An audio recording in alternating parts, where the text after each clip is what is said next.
انا قاتم واللہ یعطی۔ حضرات علماء کرام، بزرگوں اور بھائیوں، مسلمان کے پاس تو بہت سی دولتیں ہیں، لیکن عظیم ترین دولت جو ہے وہ قرآن کریم ہے، اور قرآن کریم کے بعد رسول اکرم صلی اللہ علیہ وسلم کی احادیث کوئی جدا چیز نہیں ہیں، علیحدہ چیز ہیں، علیحدہ نہیں، بلکہ قرآن مجید کی شرح ہے، اس کی تفصیل ہے، اس کی تشریح ہے۔ حضرت امام شافعی علیہ رحمہ چاروں اماموں میں سے ایک امام ہیں، اور یوں تو خدا تعالیٰ نے ہر امام کو کوئی خصوصیت اور کوئی امتیاز عطا فرمایا تھا۔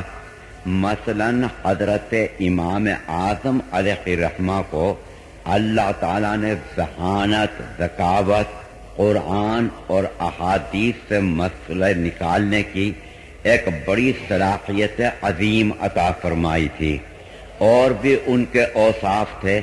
حضرت امام مالک علیہ رحمہ کو خداوند تعالیٰ نے جوانی ہی میں مسائل کی دشواریاں سمجھنے اور پھر ان کا حل نکالنے کے اندر پوری مہارت عطا فرمائی۔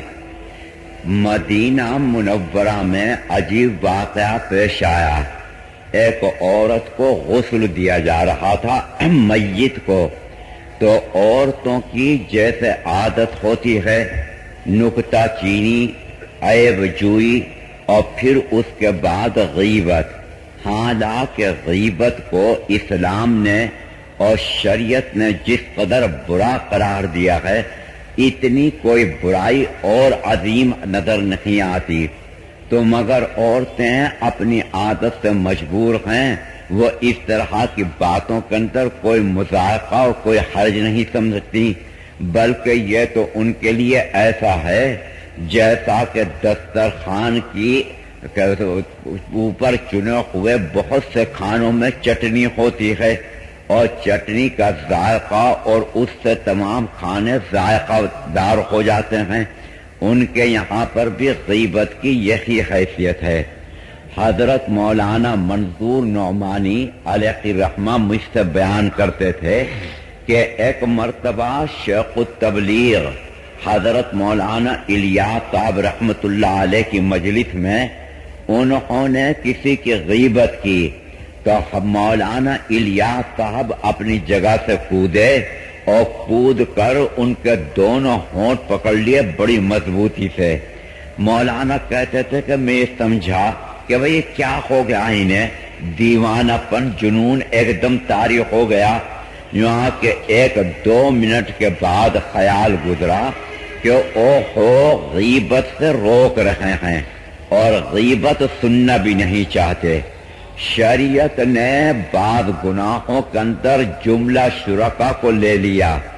مثلا سود کے متعلق فرمایا کہ سود دینے والا، سود لینے والا، سودی کاروبار کرنے والا، سود کے کاغذ کے اوپر گواہ بن جانے والا، سودی سلسلے کے اندر کوئی تحریر لکھنے والا، سب کے سب جہنم میں جائیں گے۔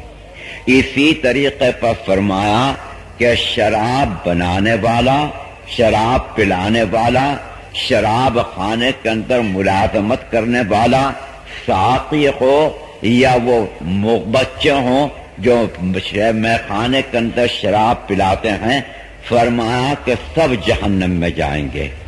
ایسے ہی ارشاد فرمایا کہ غیبت کرنے والا اور غیبت کا سننے والا دونوں خدا تعالیٰ کے یہاں پر پکڑے جائیں گے، اور اتنا شدید اسے گناہ قرار دیا ہے کہ ہر گناہ آپ معاف کرا سکتے ہیں حضرت حق جل مجدہ سے، الا یہ کہ اگر بندے کا حق ہے تو وہ اسی وقت پر معاف ہوگا کہ جب خود وہ بندہ معاف کر دے۔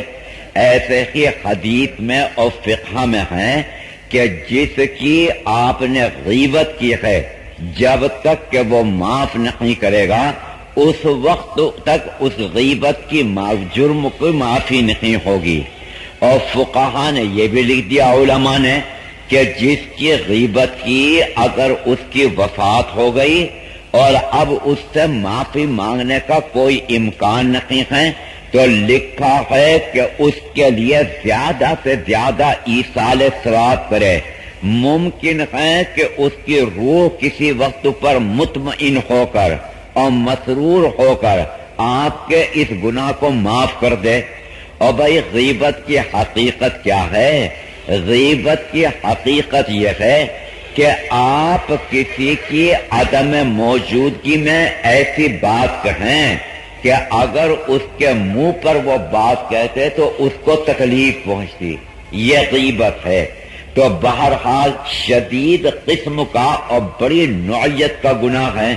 تو وہ عورتیں غسل دے رہی تھیں. غسل دینے میں ایک عورت بولی کہ یہ مرنے والی بڑی بد کردار تھی، بڑی بدکار تھی، فلاں فلاں فلاں فلاں. جس وقت وہ یہ باتیں میت کے متعلق کہہ رہی تھی اس کا ہاتھ میت کی شرمگاہ کے قریب تھا. وہ شرمگاہ کے اوپر چپک گیا. اتنا چپکا کہ اس نے پورا اپنا زور صرف کیا مگر کسی طریقے پر ہاتھ جدا نہیں ہوا. پھر غسل دلانے میں جو عورتیں شریک تھیں وہ عورتوں نے بھی بڑا زور لگایا مگر وہ ہاتھ کسی طرح نہیں ہٹا. پریشان ہو کر باہر مردوں سے کہلوایا کہ یہاں پر تو لینے کے دینے پڑ گئے، یہ معاملہ پیش آ گیا ہے. مرد دوڑے اور علماء سے پوچھا. علماء کیا بتائیں؟ کوئی عالم حل نہیں کر سکا، اس دشواری کا کوئی حل نہیں پیش کر سکا. امام مالک علیہ الرحمن نوجوان تھے اور ابھی مسجد نبوی میں ان کا سبق ہوا تھا. تو بوڑھے علماء سے مایوس ہو کر بعضوں نے کہا کہ بھئی اس نوجوان سے بھی پوچھ لو. تو دوسرے بولے کہ جب بوڑھے ہی حل نہیں کر سکے تو یہ نوجوان تو کیا حل کرے گا. حالانکہ شیخ سعدی علیہ الرحمن نے لکھا ہے. شیخ سعدی کی گلستان و بوستان جانتے ہو؟ علامہ کشمیری علیہ الرحمن نے ایک بچے سے دریافت کیا کہ کیا پڑھتے ہو؟ اس نے کہا کہ حضرت گلستان. فرمایا کہ بلوغ کے بعد پھر پڑھنا. میرے استاد حضرت شیخ الادب مولانا اعزاز علی صاحب رحمت اللہ علیہ فرماتے تھے کہ عمل کے لیے تو گلستان ہی کافی ہے. اور گلستان اور بوستان کے معنی بھی جانتے ہو یا خام خواہ کے بیٹھ گئے. جس چمن میں پھول زیادہ ہو گلستان اور جس میں پھل زیادہ ہو بوستان. یہ فرق ہے گلستان کے درمیان اور بوستان کے درمیان کہ جہاں پھول زیادہ ہوں وہ گلستان اور جہاں پھل زیادہ ہوں وہ بوستان. تو شیخ نے ایک موقع کے اوپر لکھا ہے کہ گاہ باشد کہ کود کے ناداں، کہ کبھی کبھی ایسا بھی ہوتا ہے کہ نادان بچہ تیر چلاتا ہے، وہ نشانے پر جا کے بیٹھ جاتا ہے اور بڑے بڑے ماہرین ناکام ہو جاتے ہیں. تو بھائی پوچھنے کے اندر کیا حرج ہے، کیا مذائقہ ہے؟ آپ سرجنوں سے مل چکے، آپ حاذق طبیبوں سے رجوع کر چکے، مگر کبھی کبھی ایسا بھی ہوتا ہے کہ عطائی طبیب کا نسخہ کام کر جاتا ہے. دہلی کے اندر حکیم اجمل خان صاحب بڑے مشہور طبیب گزرے ہیں، بڑے زبردست. ان کے ایک شاگرد تھے حکیم ذکی. واقعی طور کے اوپر وہ نام ہی کے ذکی نہیں تھے، خدا تعالیٰ نے انہیں ذکاوت بھی عجیب عطا فرمائی تھی. حکیم اجمل کے یہاں پر وہ طبیب پیشی رکھے تھے. اور آپ نے تو سنا ہوگا کہ مرا ہاتھی بھی 1.25 لاکھ کا ہوتا ہے. اگر کوئی بڑے کی مجلس میں بیٹھ گیا، بڑے کے یہاں پر شریک ہو گیا تو وہ بھی بے فائدہ نہیں رہے گا، بے فید نہیں رہے گا، فائدہ سے پہنچے گا. مگر عجیب بات، حکیم ذکی اگر کبھی نسخہ لکھ دیا کرتا تھا تو بیڑا غرق. اور اگر کبھی چٹکلا بتا دیا کرتا تھا تو چٹکلا ایسا لگتا تھا جیسے کلاشنکوف کی کتنے گولی چلا دی، مگر اس سے کوئی چیز معلوم کرنا بڑا مشکل تھا۔ ہمارے دیوبند کے نائب محتمم مولانا مبارک علی صاحب اور مولوی سلطان صاحب ناظم کتب خانہ، دونوں کو کھانسی ہوئی، اور دیکھو کہ کھانسی جب پرانی ہو جائے تو فکر کریو فوری طور پر، بے توجہی نہ برتیو، یہ کھانسی ٹی بی کا پیش خیمہ بن جاتی ہے۔ تو جب وہ کھانسی گئی نہیں تو یہ حکیم ذکی کے پاس پہنچ گئے۔ حکیم ذکی نے کہا کہ مولوی صاحب آم کا پرانا اچار لے لو، جتنا بھی پرانا ہو، اور دبا کے کھاؤ۔ تو مولانا مبارک علی بوڑھے تھے اور بڑے وہمی طبیعت کے، باہر نکل کے مولوی سلطان سے کہنے لگے کہ یہ حکیم ہے، یہ پاگل ہے، تمام دنیا تو یہ کہتی ہے کہ کھانسی میں کھٹائی کے پاس نہ جائیو، اور یہ کہہ رہا ہے کہ خوب دبا کے کھاؤ، یہ بیڑا غرق کرنا چاہتا ہے کیا ہمارا؟ تو مولانا مبارک علی نے تو استعمال نہیں کیا۔ مولوی سلطان ذرا جمع ہمت تھے، انہوں نے آ کے صبح ناشتے میں بھی، دوپہر کے کھانے میں بھی، رات کے کھانے میں بھی دم دم چند دن کے بعد قے ہوئی اور سیاہ فام بلغم نکلا اور ساری کھانسی جاتی رہی۔ تو حضرت مولانا قاری محمد طیب صاحب رحمت اللہ علیہ کے بہنوئی دیوبند کے رؤوسہ میں تھے، سید محتشم ان کے بھائی تھے سید محترم۔ سید محترم کے پیٹ میں درد ہوا اور کچھ سختی محسوس ہوئی، ڈاکٹروں کو جو دکھایا تو کم وقت ایک دم دیکھتے کانپ اٹھے، کہا جی کیا بات ہوئی؟ یہاں کے تو کینسر ہے۔ بڑی گھر میں افراتفری، اس لیے کہ بعد بیماریاں ایسی ہیں کہ ان کا نام سننے کے ساتھ ہی آدمی یقین کرتا ہے کہ موت کا وارنٹ چل پڑا، موت کا وارنٹ چل پڑا ہے گا، بس اب بچنے کا کوئی سوال نہیں۔ ہوتے ہوتے ہی خیال ہوا کہ حکیم ذکی کو بھی دکھا دیا جائے۔ حکیم ذکی کو دکھایا تو دکھانے کے بعد اندر سے کچھ پڑیاں لائے چھوٹی چھوٹی، اور یہاں کے اسے کھاتے رہیے دونوں وقت کھانے کے بعد۔ اب وہ مریض اپنے دل میں سوچے کہ ایک طرف ڈاکٹروں کی تشخیص کینسر اور ایک طرف یہ چھوٹی چھوٹی پڑیاں کیا کام کریں گی، لیکن حکیم ذکی کی حداقت اور اس کی طبابت پر اعتماد تھا، لا کے کھانا شروع کیا۔ ایک ہی ہفتے میں فرق پڑا، دوسرے ہفتے کے اندر پیٹ ہلکا ہو گیا، تیسرے ہفتے کے اندر بیماری کا نام و نشان بھی نہیں۔ تو یہ تو رئیس تھے، کئی جوڑے کپڑے اور خوب نوٹوں سے بھر کے طباخ پہنچے اور کہا کہ حکیم جی ہے یہاں کے کیا چیز ہے، یہ یہاں کے فائدہ بے حد پہنچا، مرض کا نام و نشان نہیں، اسے قبول فرما لیجئے۔ یہاں کے میں نے کیا کیا تھا جو میں قبول کر لوں؟ یہاں کے حکیم جی اور کچھ نہیں، اگر ہم اتنے بدقسمت ہیں کہ ہمارا ہدیہ بھی قبول نہیں تو آپ اپنی دوائی کی قیمت ہی لے لیجئے۔ یہاں کے دوائی کیا دی تھی میں نے؟ یہاں کے آپ نے پڑیے دی تھی، یہاں کے وہ تو میں نے نمک لاہوری پیس کے دے دیا تھا۔ ریا جمع ہو رکھے تھے اور اب انہوں نے سختی اختیار کر لی تھی۔ کم وقت ڈاکٹر سمجھ رکھے تھے کہ یہ کینسر ہے، حالانکہ وہ ریا کا انجماد ہو گیا تھا، اور نمک لاہوری کے بعد وہ انجماد اس کا ٹوٹ گیا۔ تو بھائی کبھی کبھی بچوں کی تجاویز، نااہلوں کی تجاویز یہ بھی کام دے جاتی ہے اور بڑا کام دے جاتی ہے۔ تو آپ پوچھ لو امام مالک سے، تو دوسروں نے کہا کہ جب بڈھے نہ حل کر سکے نوجوان تو کیا حل کرے گا؟ پوچھنے میں تو کوئی حرج نہیں ہے، پوچھ لو۔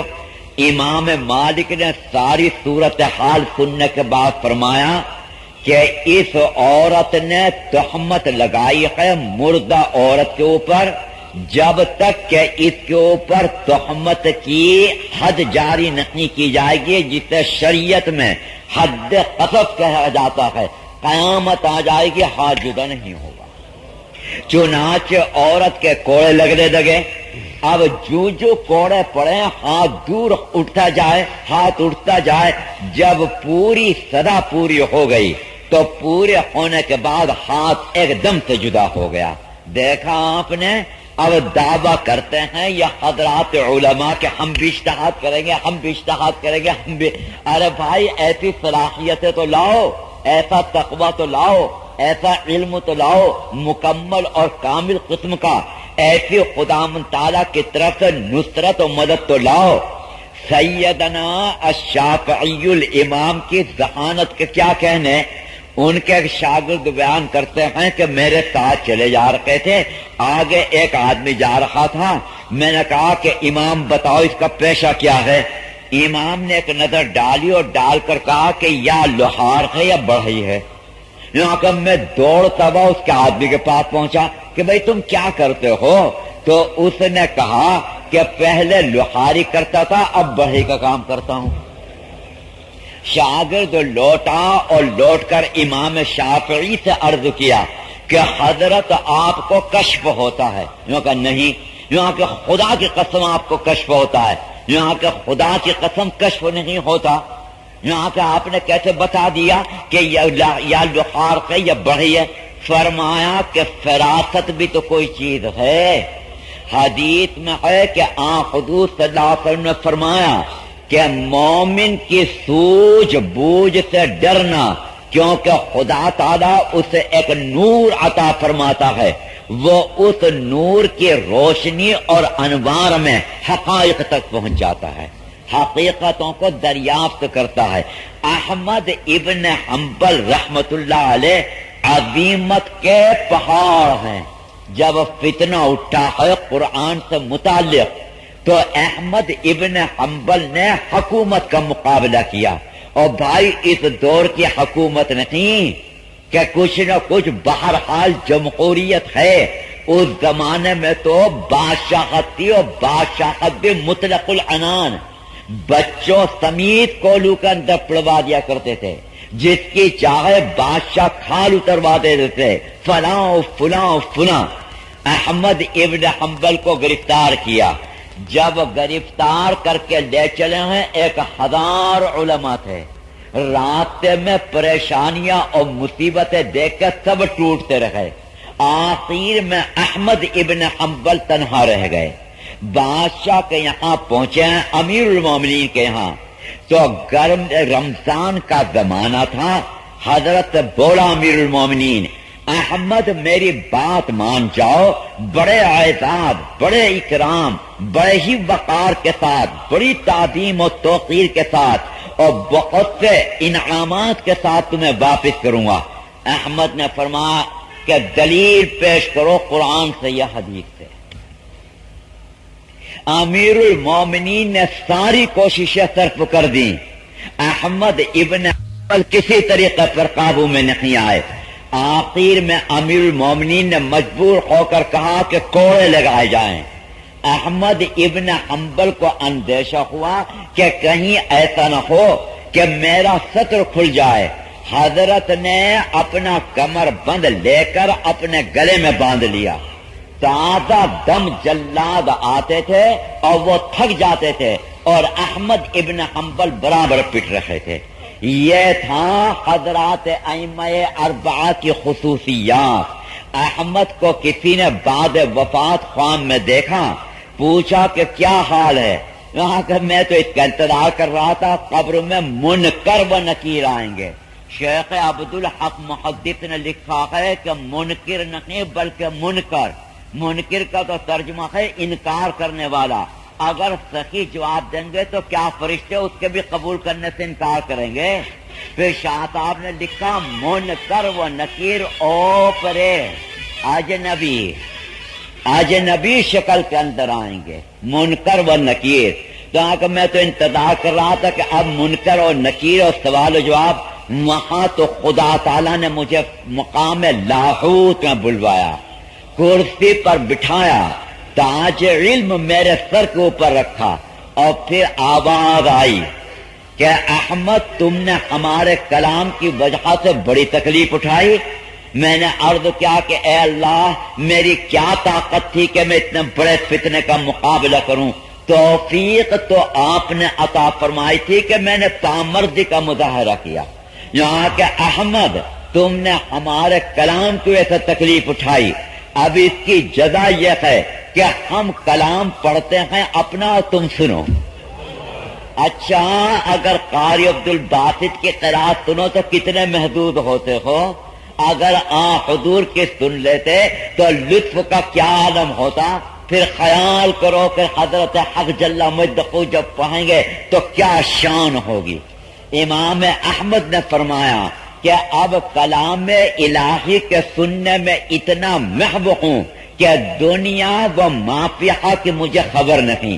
یہ ائمہ اربعہ کی ہلکی ہلکی خصوصیتیں بتائیں میں نے، مجھے یہ سنانا تھا، میرا دعویٰ تھا کہ قرآن متن حدیث شرح، قرآن اجمال حدیث تفصیل۔ امام شافعی علیہ رحمہ فرماتے تھے کہ کوئی صحیح حدیث لاؤ، ابھی متعین کر کے بتا دوں گا کہ قرآن کی فلاں آیت سے یہ حدیث نکلی ہے۔ یہ سنانا تھا مولانا بالفضل اولانا، آپ حضرات کو یہ سنانا تھا۔ یہ فرماتے تھے امام شافعی علیہ رحمہ کہ کوئی حدیث صحیح لے آؤ، میں سنوں گا اور سننے کے ساتھ ہی فوری طور پر متعین کر دوں گا کہ قرآن کی فلاں آیت سے یہ مسئلہ نکلتا ہے۔ تو بہرحال بھائی یا تو قرآن پیش کریں گے یا حدیث پیش کریں گے۔ میں نے اس وقت آپ کے سامنے حدیث پڑھی، رسول اکرم صلی اللہ علیہ وسلم کا ارشاد گرامی، جس میں یہ فرمایا کہ میں تو تقسیم کرنے والا ہوں اور عطا کرنے والا تو خدا تعالی ہے۔ اور یہ حدیث اس وجہ سے ذہن میں آ گئی کہ آپ کے مدرسے کا نام قاسمیہ ہے، لہذا خیال ہوا کہ آج قاسم کے اوپر آپ کے سامنے کچھ عرض کر دوں، تو فرمایا کہ انما انا قاسم واللہ یعطی۔ اب رسول اکرم صلی اللہ علیہ وسلم فرما رہے ہیں کہ میں تو تقسیم کرنے والا ہوں، دینے والے تو حضرت حق جل مجدہ ہیں۔ بھائی پہلی بات تو کشمیری، علامہ کشمیری علیہ رحمہ کو اشکال پیش آیا، فرمایا کہ اگر حقیقی نظر دیکھ ڈالی جائے تو نہ رسول اکرم صلی اللہ علیہ وسلم قاسم ہیں نہ حضور موتی ہیں، عطا کرنے والا بھی خدا تعالی ہے، تقسیم کا بھی نقشہ انہوں نے پیش کر دیا۔ اور اگر نظر ظاہر ڈالی جائے تو رسول اکرم صلی اللہ علیہ وسلم قاسم بھی ہیں اور معطی بھی ہیں، پھر آپ یہ کیا تقسیم کر رہے ہیں کہ خدا تعالیٰ کو تو فرما رہے ہیں کہ وہ دینے والا ہے اور میں تقسیم کرنے والا ہوں۔ کشمیری نے لکھا کہ بڑے غور کے بعد مجھے پھر سمجھ میں آیا کہ قاسم کا درجہ نیچے ہوتا ہے، معطی کا درجہ اوپر ہوتا ہے۔ میں نے آپ کو مٹھائی دی کہ طلب وقت تقسیم کر دو مجمع کے اندر، معطی میں ہوں، آپ تقسیم کر رہے ہیں، میری حیثیت بالا ہوگی، آپ کی حیثیت اس کے مقابلے میں کم تر ہوگی۔ فرمایا کہ حضور پر تواضع کا غلبہ ہے، اس وجہ سے جو اونچی چیز ہے وہ خدا تعالیٰ کے لیے ثابت کی کہ وہ معطی ہے، اور جو چیز ہلکی ہے وہ اپنے لیے ثابت کی کہ میں تو قاسم ہوں۔ اب کیا تقسیم کرتے ہیں حضور صلی اللہ علیہ وسلم؟ بھائی علماء میں جھگڑے چل گئے، بعضوں نے کہا کہ مال غنیمت کی تقسیم کرتے ہیں، انما انا قاسم واللہ یعطی، اور لکھا کہ یہ اس وجہ سے آپ کو ارشاد کی ضرورت پیش آئی کہ ایک مرتبہ مال غنیمت آیا تو آپ نے مہاجرین کو دیا، انصار کو نہیں دیا۔ بوڑھے تو کچھ نہیں بولے، مگر نوجوانوں نے کہا کہ اچھا دیکھا آپ نے اپنے ہم وطنوں کو دیا، اپنے ہم قوم کو دیا، اور ہم نے حضور کی کتنی نصرت کی، ہمیں حضور نے محروم کیا۔ بوڑھے تو زبان پر قابو کر لیتے ہیں، یہ نوجوان بلائے بے درما ہیں، ان کا کوئی علاج نہیں ہے۔ اور دیکھو ایک دل میں خیال آ جائے برا، چلو یہ بھی ایک درجہ ہے، زبان نہ آشنا ہونے پائے، یہ بہت اونچی بات ہے گی، اور دل میں آیا اور زبان سے کہہ ڈالا، ختم ہو گیا قصہ۔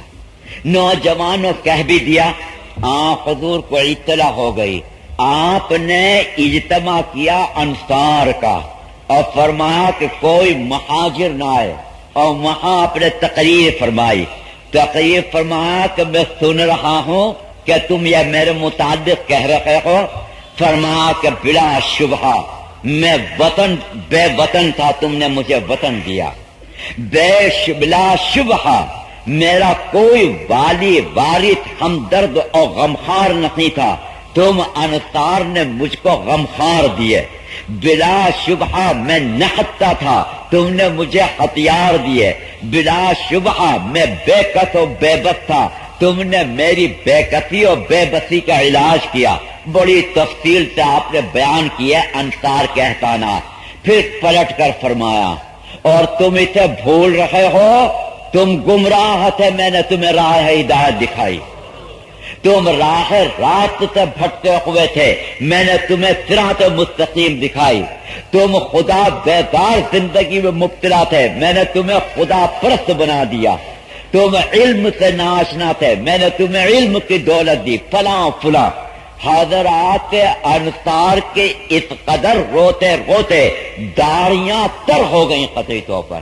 پھر آپ نے فرمایا ایک خاص کیفیت اور انداز میں کہ اے انصار، کیا تم اس پر راضی نہیں ہو کہ مہاجرین اپنے گھر دولتیں لے کر جائیں اور انصار اپنے گھر محمد کو لے کے جائیں صلی اللہ علیہ وسلم؟ انصار چیخ پڑے کہ یا رسول اللہ، ہم اس سودے کے اوپر بڑے اپنے آپ کو خوش نصیب سمجھتے ہیں، دولت انہیں دیجئے اور ہمیں صرف اپنا وجود اطہر دے دیے۔ وہ جو آپ مکے کو فتح کر چکے ہیں اور آپ کا وطن تھا، وہاں پھر آپ کیوں نہیں ٹھہرے؟ بعض علماء نے لکھا ہے اس وعدے کا بھی احترام تھا، کیونکہ آپ نے انصار سے وعدہ کر لیا تھا۔ بعض لوگوں کو انصار کو یہ خطرہ ہو گیا تھا کہ اب تو مکہ فتح ہو گیا، شاید حضور صلی اللہ علیہ وسلم اپنے وطن کے اندر اب قیام کو ترجیح دیں گے، مگر سردار دو جہاں صلی اللہ علیہ وسلم نے اپنے وعدے کو پورا کیا اور اس کا ایفا کیا ہے گا۔ تو بہرحال رسول اکرم صلی اللہ علیہ وسلم کے اقدامات کے اوپر اشکال ہوا اور آپ نے اس کا بھرپور، اب بعض حضرات لکھتے ہیں کہ انما انا قاسم واللہ یعطی کا مطلب یہ ہے کہ لوگوں، اگر میں کسی کو زیادہ دوں، کسی کو کم، کسی کو دوں اور کسی کو قطعا نہ دوں، کوئی اشکال اپنے دل میں نہ آنے دیجو، کیونکہ میں تو فقط تقسیم کرتا ہوں، دینے والے تو اللہ ہیں۔ وہیں سے فہرست تو چلتی ہے کہ فلاں کو اتنا دینا، فلاں کو اتنا دینا، فلاں کو اتنا دینا، فلاں کو نہیں دینا۔ انما انا قاسم واللہ یعطی۔ اور بعض علماء نے لکھا کہ ہر ایک اپنے شایان شان تقسیم کرتا ہے۔ فقیر ایک کوڑی بھی دے دے تو بڑی بات ہے، اور بادشاہ کروڑہ دے دے تو پھر بھی کوئی بات نہیں۔ براہ کرم کیسٹ کی سائٹ تبدیل کریں۔ انما انا قاسم واللہ یعطی۔ اور بعض علماء نے لکھا کہ ہر ایک اپنے شایان شان تقسیم کرتا ہے۔ فقیر ایک کوڑی بھی دے دے تو بڑی بات ہے، اور بادشاہ کروڑہ دے دے تو پھر بھی کوئی بات نہیں۔ ہر ایک اپنے شایان شان، بات نہیں، ہر ایک اپنے شایان شان۔ علوم نبوت حضور کے شان کے مطابق ہیں۔ انما انا قاسم واللہ یعطی کا مطلب یہ ہے اللہ مجھے علوم دیتا ہے اور میں بغیر اس میں کاٹ چھانٹ کے تم تک پہنچا دیتا ہوں۔ گویا کہ معلم خدا تعالی ہے، وہاں سے علوم چلتے ہیں، وہاں سے معارف چلتے ہیں، رسول اکرم صلی اللہ علیہ وسلم تقسیم کرتے ہیں، حضور صلی اللہ علیہ وسلم اسے پہنچاتے ہیں۔ یہ توجیہ جو علماء نے کی زیادہ برجستہ ہے اور حضور کے شایان شان ہیں۔ اس سے بھی یہ معلوم ہوا کہ دینے والا خدا تعالی ہے، علم دے، ذہانت دے، فراست دے، ذکاوت دے، جو چاہے دے، من جانب اللہ۔ بندہ تو فقط خدا تعالیٰ کے حکم کے ساتھ مطابق پہنچا دیتا ہے۔ اب بھائی آپ نے دیکھا کہ دنیا دار دنیا کی تقسیم کرتا ہے، اہل علم علم کی تقسیم کرتے ہیں، صوفیاء تصوف و سلوک کی تقسیم کرتے ہیں، مالدار مال کی تقسیم کرتے ہیں، گمراہ گمراہی کو تقسیم کرتے ہیں۔ ان کے یہاں پر کچھ آپ کو نہیں ملے گا، سبق ملے گا گمراہی کا، وہ آپ کو راہ راست سے ہٹا کر غلط راستے کو اوپر لے جائیں گے۔ اور بھائی صحابت کا کیا کہنے؟ معن ابن زائدہ عرب کے اندر دور جاہلیت میں ایک بڑا سخی گزرا ہے، اس کی صحابت کا مقابلہ ممکن نہیں۔ حاتم تائی کا نام سنا ہے، قبیلہ طے کا حاتم، اس کے متعلق لکھا ہے کہ مرنے کے بعد بھی اس نے سخاوت کی۔ یہ عجیب راز کہ مرنے کے بعد کیسے سخاوت؟ لکھا کہ رات کو شہر میں کچھ مسافر آ رہے تھے، قافلہ، راستے میں قبرستان پڑتا تھا، شہر کی دیواریں دروازے بند، یہ قبرستانی میں ٹھہر گئے تو ایک ان میں سے بولا کہ بھئی ٹھہر تو گئے تم قبرستان میں، نہ کھانے کا انتظام نہ پینے کا انتظام، کیا ہوگا؟ تو دوسرا بولا کہ حاتم تائی کی یہ قبر ہے، یہ ہماری دعوت کرے گا۔ عمر بھر اس کی سخاوت میں گزری۔ وہ بولا کہ پاگل ہو گئے ہو، زندگی میں تو سخاوت ہوتی ہے، مرنے کے بعد کیا سخاوت ہوگی؟ دیکھو تو صحیح، 2-4 گھنٹے کے بعد ایک نوجوان بریانی کی دیگے لے کے پہنچا۔ بھائی کہاں سے آ گئے تو؟ یہاں کہ پہلے کھاؤ تو صحیح، کھا لیا۔ یہاں بھائی کہاں سے آ گئے تو؟ رات کا سناٹا اور قبرستان میں۔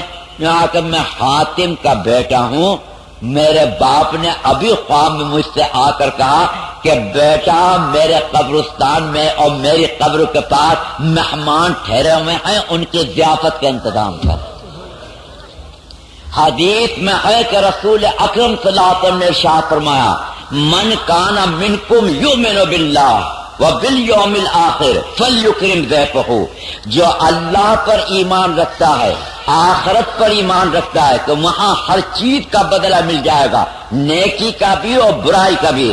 اسے اپنے مہمان کی عزت کرنا چاہیے، اسے اپنے مہمان۔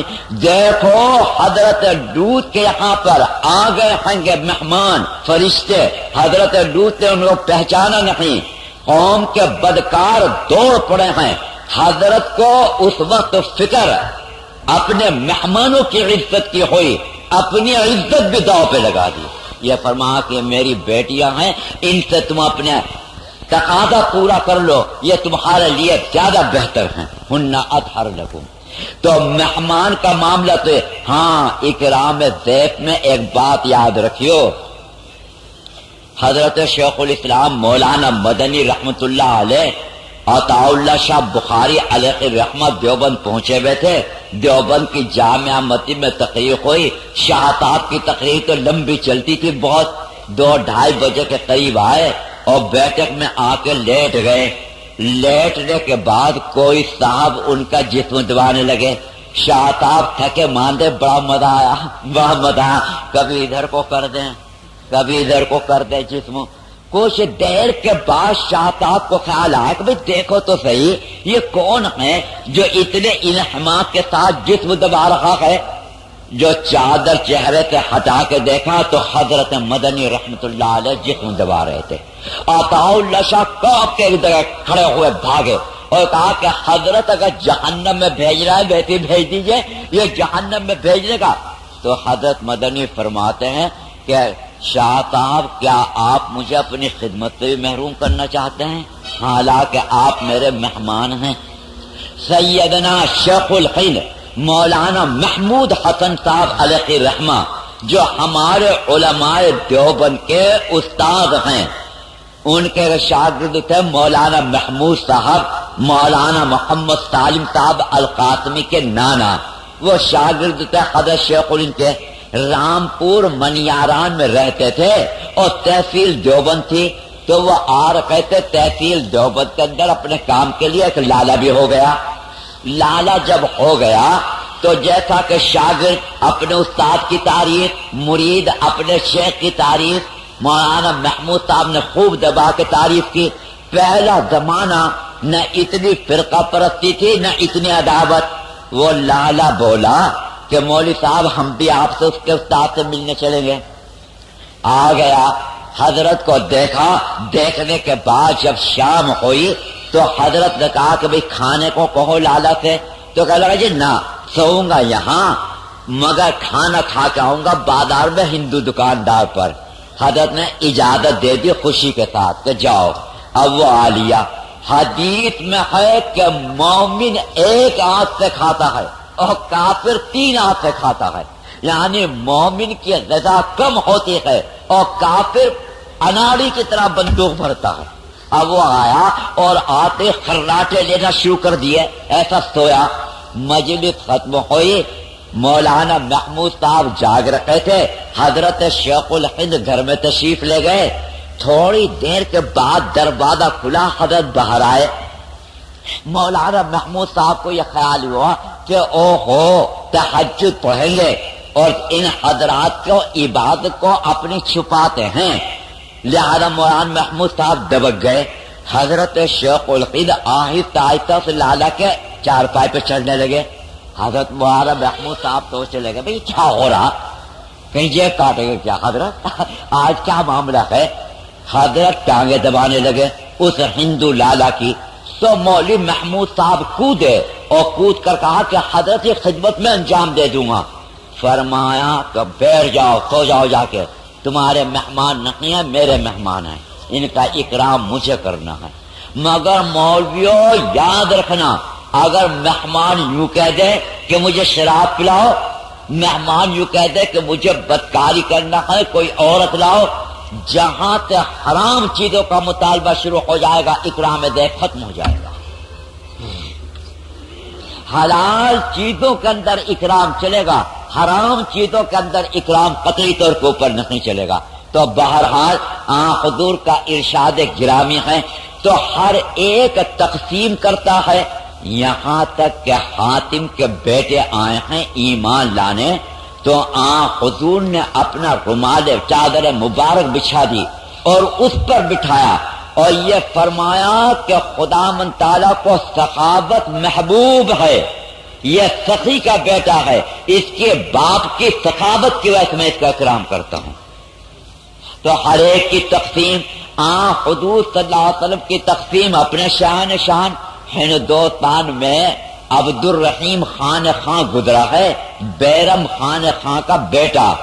بیرم خان خان ہمایوں کے ساتھ, ہمایوں کے مرنے کے بعد اکبر کی بڑی کم عمر تھی. بیرم چاہتا تو ساری حکومت پر قبضہ کر لیتا, مگر انتہائی وفاداری کے ساتھ اس نے اکبر کو آگے بڑھایا. اس کا بیٹا ہے عبد الرحیم خان خانہ. اللہ اکبر. اس کی سخاوت کے واقعات لکھا ہے کہ ایک سفر میں جنگل میں ٹھہرا ہوا تھا, خیمہ لگ رہا تھا, شام کو کرسی پر باہر بیٹھ گیا. ایک فقیر آیا اور آنے کے بعد اس نے کہا منعم بکوخ دشت بیاباں غریب نے ہر جا کے رفت خیمہ زدو بارگاہ تھا. کیا دل کا غنی کہیں بھی فقیر نہیں ہے, جہاں اس نے اپنا پڑاؤ کر دیا وہیں دربار لگ گیا. خانہ نے کہا کہ 1000 دینار دے دیے جائیں. 30 دن تک وہ روزانہ آتا رہا, روزانہ یہ شعر پڑھتا اور عبد الرحیم خان خانہ یہی دیتا. 31ویں دن اس کو خیال ہوا کہ بھائی ان بادشاہوں کا, رئیسوں کا معاملہ ایسا ہے جیسا کہ گھوڑوں کا, کہ گھوڑے کی اگاڑی بھی خطرناک اور گھوڑے کی پچھاڑی بھی خطرناک. اب تو یہ دے رہا ہے کہیں بگڑ کے یہ سب نہ چھین لے. عبد الرحیم خان خانہ شام کو بیٹھا اور مغرب تک بیٹھا, فقیر نہیں آیا. تو خان خانہ یہ کہتے ہوئے اٹھا کہ تنگ ظرف وقت فقیر تھا, یہ سمجھا کہ ہم دیا ہوا چھین لیں گے. ہم نے ارادہ کر لیا تھا کہ سال بھر یہاں پر بیٹھیں گے اور روزانہ اس کو دیں گے 1000 دینار. تو بعضوں نے تقسیم دنیا کی, ادھر اہل علم نے تقسیم علم کی. ان کے پاس جو علم تھا اس کی تقسیم اور اس شان کے ساتھ تقسیم کی کہ اب تو مدرسے شروع ہو گئے, اب تو دارالاقامہ شروع ہو گئے، اب تو مطبخ شروع ہو گئے، ورنہ تو اہل علم اپنے گھروں پر طالب علموں کو ٹھہراتے، کتابیں دیتے، کھانا دیتے اور پھر پڑھاتے۔ میں نے اپنے استاد حضرت مولانا اعداد علی صاحب کو دیکھا، 2-2.5 گھنٹے رات کو سوتے تھے، بقیہ تمام اوقات پڑھانے میں لگے ہوئے تھے۔ شمائل ترمذی مغرب کے بعد پڑھا کر آتے تھے، عشاء کی نماز پڑھی، نماز پڑھنے کے بعد کچھ حفاظ طلبہ کا قرآن سنتے تھے، اس کے ساتھ پہ فوری طور کے اوپر ہمیں پڑھاتے تھے۔ بھوک شدید لگتی تھی کبھی تو 1-2 چھوارے کھا کر گلاس پانی کا پی لیتے تھے، 12-12:30 بجے رات کو جاتے تھے کھانا کھانے کے لیے۔ جس دن حجام آ جاتا اور حجامت بناتا، حجام کی مصیبت آ جاتی تھی کہ اس طرح طرف پہ لگاتا اور حضرت وہ حجام ہاتھ روک لیتا، فرماتا مولوی صاحب آپ اپنا کام کیجیے، آپ اپنا کام کیجیے، پھر وہ اس طرح لگاتا، پھر وہ ہٹا لیتا۔ ہر ایک کو مولوی صاحب کہتے تھے، ہاں وہ بھنگی ہو یا چبارو، مولوی صاحب۔ ساری صبح کو 3 بجے سے اساتذہ آنا شروع ہو جاتے تھے جو استفادہ کرتے تھے۔ 24 گھنٹے حضرت کے پڑھانے میں تھے۔ جس دن حضرت کی وفات ہوئی، قبر تیار ہو گئی تھی، ہم کچھ گئے قبر دیکھنے کے لیے، ایسی منور ہو رہی تھی قبر جیسے کسی نے 1000 پاور کا بلب لگا دیا قبر میں، اتنی منور ہو رہی تھی۔ تو اہل علم کتنی مشکلات اٹھاتے ہیں اور مشکلات اٹھانے کے بعد اپنے علم کی تقسیم کرتے ہیں۔ اور بھائی یہ صوفیہ، یہ اولیاء، اب تو دیکھو یہ دیکھ رہے ہوں کہ آپ اسٹیج کے اوپر کہ حضرت تشریف فرما ہے، ایک صاحب ٹانگیں دبا رہے ہیں۔ یاد رکھنا جنہوں نے بزرگوں کی انتہا دیکھی اور ابتدا نہیں دیکھی وہ گمراہ ہو جائیں گے۔ ابتدا میں جو مشکلات اٹھائی ہیں ان کو تو دیکھا نہیں، انتہا میں دیکھتے ہو کہ مزے آ رہے۔ حضرت مولانا عبد القادر صاحب رائے پوری علیہ رحمہ فرماتے تھے کہ میں جب رائے پور پہنچا ہوں تو رات کو میرے پاس نہ کمبل تھا نہ لحاف۔ فرماتے تھے کہ میں مسجد کے صف میں اپنے آپ کو لپیٹ لیا کرتا تھا، مگر سر بھی کھلا ہوا، ٹانگیں بھی کھلی ہوئی، سرد جھونکے مجھے کہاں آنکھ بند کرنے دیتے۔ یہاں کے 3-4 بجے کے قریب حمام جلاتا تھا اور پھر صبح تک اس کے سامنے بیٹھا رہتا تھا اور تاپتا رہتا تھا۔ یہ اس وقت وہ فرمایا حضرت 300 لحاف آخر میں تقسیم فرماتے تھے، 300 لحاف۔ فرمایا کہ اس دور کی مصیبت مجھے یاد ہے، خدا تعالیٰ نے اب مجھے اپنے انعامات سے سرفراز کیا ہے تو اس دور کی اٹھائی بھی مصیبتیں مجھے یاد آ جاتی ہیں۔ اور بھائی اگر شیطان کے پاس بیٹھو گے اور اگر شیطان دوست لوگوں کے پاس بیٹھو گے، خدا دوست کے پاس بیٹھے تو خدا دوستی پیدا ہوئی، اہل علم کے پاس بیٹھے تو علم کی طلب پیدا ہوئی، اور اگر شیطان لوگوں کے پاس پہنچو گے تو شیطانت پیدا ہو جائے گی۔ ہر ایک تقسیم کر رہا ہے اپنے شان۔ بہرحال یہ چند چیزیں کہہ دی، انما انا قاسم واللہ یوتی سے متعلق تفصیل حضرت مولانا محمد سالم صاحب القاسمی فرمائیں گے۔ وآخر دعوانا